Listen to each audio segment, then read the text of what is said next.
Hey everybody, in this video we're going to talk about Westfield, Indiana some, and it's absolutely one of the most popular suburbs surrounding Indianapolis. It's located on the north side in Hamilton County and extremely popular for a lot of reasons. It's a fantastic place, but there are some things about it that you probably need to know if you're considering moving there that might point you in a different direction. So we're going to get into those things in this video here, so stay tuned.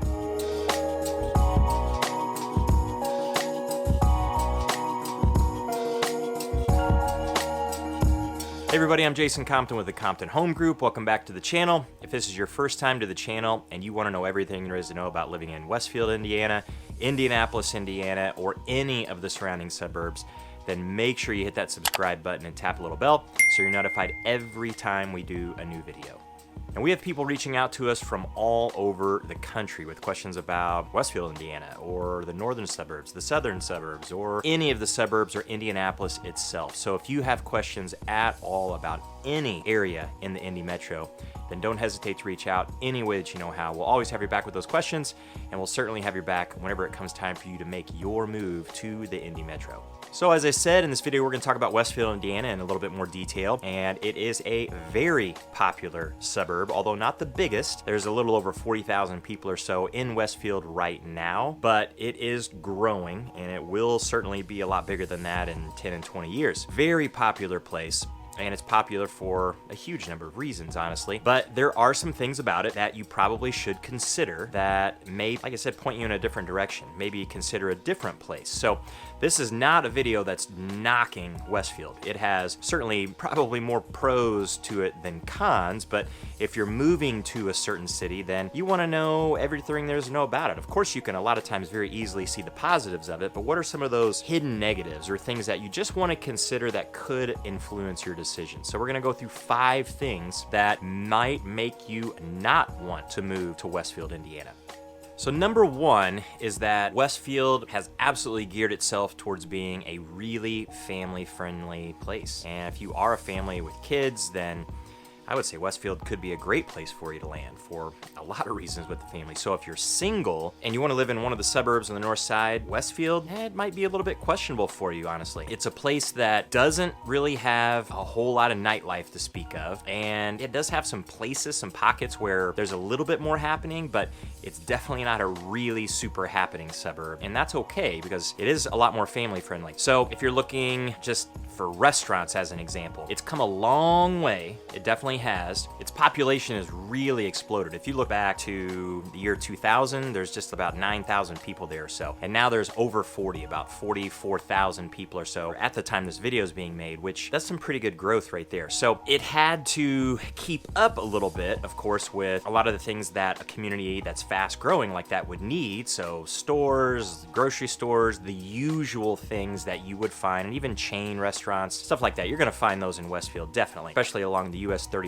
corridor and State Road 32 on the north side, which cuts right through Westfield. So you'll definitely find those. But what about unique restaurants? And like I said, if you're single and you're looking for some places to go, but families could go to these places as well, it has come a long way. So some that just come to mind off the top of my head would be Big Hoffa's Barbecue. That's a pretty cool place for barbecue. And then once you get outside of that, if you're thinking a little bit more family friendly, but also in the singles department, maybe Field Brewing right in the downtown area of Westfield, or you could get up to Grand Junction Brewing, which is a really cool place with some live music and an outdoor area. Really neat place to go. And of course they serve food there too.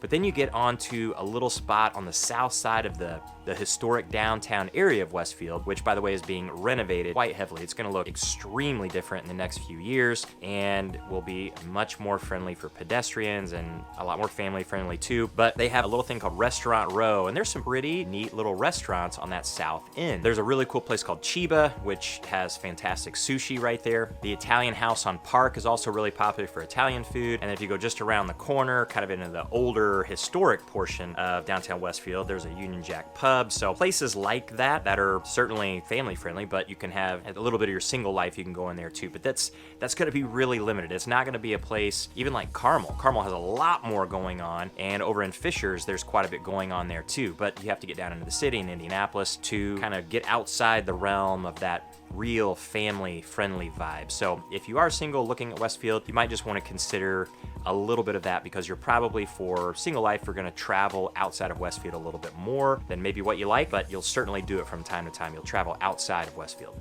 Number 2, and this one is pretty easy to see on the map, but how does it feel in real life when you're there? Its location can definitely be a little bit of a negative for people. So if you work from home, or you work in Carmel, work in Fishers, or work in Westfield, then the location is probably pretty good for you. But if you work in Indianapolis, or you work downtown Indianapolis, or some other part of Indianapolis in the surrounding metro, it could be a little far north. So you can easily see it on a map, but if you're looking at it on a map and you're in a totally different area of the country, you always wonder, is that really that far out? I don't really know. I will say years ago, so I moved to Indianapolis in 1997, and my first job was in Westfield. So I didn't live in Westfield, lived in Indianapolis, but on the north side, and traveled to Westfield each day. And it was a little bit of a commute. I mean, it was a little over 20 minutes or so, which isn't bad in the grand scheme of things. Of course, that's not that long, but it was just the sheer distance. That didn't include any kind of traffic. And the traffic going from Westfield to Indianapolis, or vice versa, has improved so much over the years because of the way US 31's been restructured and most of the stoplights have been removed. Keystone Parkway been restructured, most of the stoplights there have been removed. So it's pretty easy to go north and south from Westfield to Indy or backwards. So you don't have to worry so much about that, but it's still a good distance. And Westfield years ago used to feel really far out there. 146th Street is basically the north-south, or the southern border, not the north-south, but the south border of Westfield going into Carmel. So that used to be a pretty big gap. You would leave Carmel and really wouldn't be in Westfield yet if you were traveling north. But now that's all filled in with houses and stores and you name it, it's there. So you don't get a sense that you're leaving Carmel going into Westfield or vice versa. It's really kind of hard to tell other than looking at the signs that you've traveled from one to the other. But it's still up there to the north. If you are in Westfield and you need to travel to downtown Indianapolis, that's just a decent drive. Just as an example, if you're going from Westfield just directly to downtown on the Circle where the Soldiers and Sailors Monument is, that's about 30 or so miles, maybe 31 miles. That's kind of a long way. So it's gonna take you, with no traffic for the most part, well over 30 minutes, maybe 40 minutes to get from one place to another. So you wanna make sure that you consider that if you are working in Indianapolis anywhere. Make sure you get the phone out, get the map out, and try to, from Westfield, just figure out your drive times to any of those locations. Again, you might say, who cares? I work from home, or live in Westfield, or going to live in Westfield, and I'm gonna be working in Carmel. So that distance isn't all that big a deal. If you have questions about, of course, what the traffic flow would be like from Westfield to those other places on the north side, let me know. I'm happy to help you out with that. But usually you're not gonna run into a tremendous amount of traffic, and it's just gonna be distances that you, for the most part, have to worry about. So consider that location on the north side for Westfield. The third thing about Westfield has to do with the schools, and the schools there are phenomenal, super highly rated. It depends on what source you're actually looking at, but Westfield High School is often ranked in the top 10 in the state. So that's out of all the high schools in the state of Indiana. That is pretty incredible, and it's surrounded by some very, very good school systems. Over in Zionsville, highly rated. Carmel, highly rated. Hamilton Southeastern Schools, which is where Fishers High School is located, and Hamilton Southeastern High School, so it's all the Fishers schools, very highly rated. Noblesville next door to the east, very highly rated too, so Westfield's no different. And Westfield happens to be the smallest, at least of the big four in the north. Of Noblesville, both Fishers High Schools, and Carmel High School. Carmel High School is the biggest. There's over 5,000 kids at that high school, but it's ranked very high in the state. Phenomenal reputation. Westfield's a little bit smaller. At the time this video is being made, I think there's around 2,400 students, maybe a little less than that, but right at that number. So it's definitely the smallest of those big four. However, there were only 700 or so kids there in the year 2000. So it's now jumped up to 2,400. Over the next 10 years, since Westfield's growing, you can imagine that the high school is gonna be growing too. So it'll be at 3,000 pretty soon. So if you have young kids right now that are just getting into first grade or second grade, and you're getting into the Westfield schools, I would say that you're getting into a very reputable school system. But at the high school level, you wanna make sure that you realize that it is growing. And so while it's of a moderate size right now, it will be much bigger by the time your kids get to high school. So you might say, who cares? That's fine. As a really big high school can offer a lot of opportunity, a lot of variety. It can have a lot of positives for a lot of kids. But it can also offer up some negatives. Just the fact that it is so big, it can be more competitive. Your kids might not thrive in a really big environment like that, and they might like something a little bit smaller. So you would have to consider some of the private options that are nearby. And there are some nearby for sure, but that comes with a tuition, and that is costly oftentimes. So something to consider with the Westfield school system, and just the fact that it is growing. They're doing a great job with growing, but it's going to be bigger in the near future.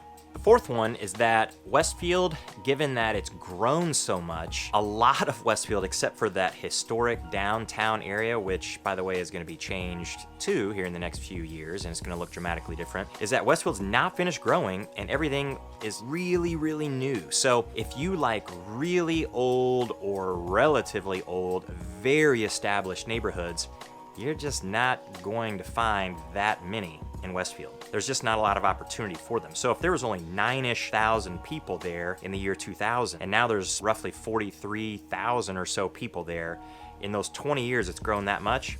You can imagine what the age of most homes are like in Westfield. Most of them are going to be 20 years old maximum, or at least in that range. So a lot of the neighborhoods are going to have a newer feel to them. And if you're okay with that, then Westfield could be a great place for you. If you like new construction and you like being out there on the edge with all of these newer homes, then it could be fantastic, absolutely a good choice. And they aren't putting up cheap homes in Westfield. It's all really pretty nice, but you have to be used to, or at least in favor of, that forward progress. You have to really like that, because Westfield's changing so much. There's always going to be construction. There'll be roundabouts being put in here and there. There'll be road changes. It's something that is Westfield really needing to deal with that explosive population growth. So they're doing a great job with it. It's just that you would have to be understanding and patient with it in some areas. In other areas, of course, it's not that bad. It's very established and very residential, but it's just not that old. So it has that feel. But from time to time, you're just gonna have to see that, hey, Westfield's growing.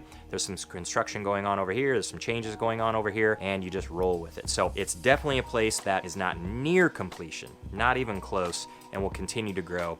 And it's just something that you'll have to make sure that you're okay with. And our last point is that the affordability in Westfield is dwindling. So I said in the previous point that they aren't putting up cheap homes in Westfield. It is really pretty clear that Westfield wants to be a premier place to live in the whole Indy metro. So if you have under $300,000 to spend and you want to live in Westfield, it will be difficult to get in. There are homes, of course, that you can get under $300,000, but usually it's hyper competitive for those places, and there aren't a lot that come up on the market at any given time. So the median home sale price in Westfield is about $320,000, but it goes way up from there. There's a country club up there that's relatively new called Chatham Hills, so you can get $1 million homes and near $2 million homes along that golf club, and it is phenomenal. The homes up there are fantastic, but those kinds of homes are actually scattered around Westfield. So we'll have neighborhoods where the homes are $700,000, $800,000, $900,000, and they're not that old. So as I said before, most of the homes in Westfield are under 20 years old, and a lot of homes in Westfield are under 10 years old. So the homes they are putting up, they are nice homes, and getting into Westfield at the ground level is becoming harder and harder and harder to do. So it is becoming one of the more expensive places to live, not just on the north side, because Zionsville and Carmel, those are certainly some fairly expensive suburbs for the Indianapolis area, but Westfield is right there. And I know if you're watching this from a place like California or New York, you think, well, $320,000 or somewhere near that price is nothing compared to what you have for a home in those areas, and that's true. So affordability here is still really high, but it's not that you can come in and just for $200,000 or $300,000 get a monstrous home or have a huge number to pick from. It's just not going to be that way. Under 300, it's just going to be difficult. Over 300, it's not that easy.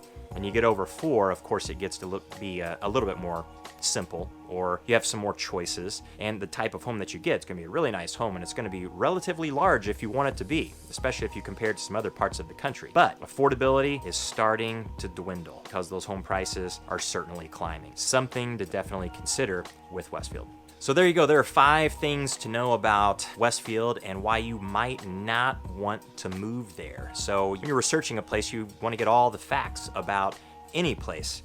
and before you actually make a decision. So if you have a question at all about Westfield, Indiana, or the entire Indy Metro, then be sure that you reach out any way that you know how. And until the next one, we'll see you later.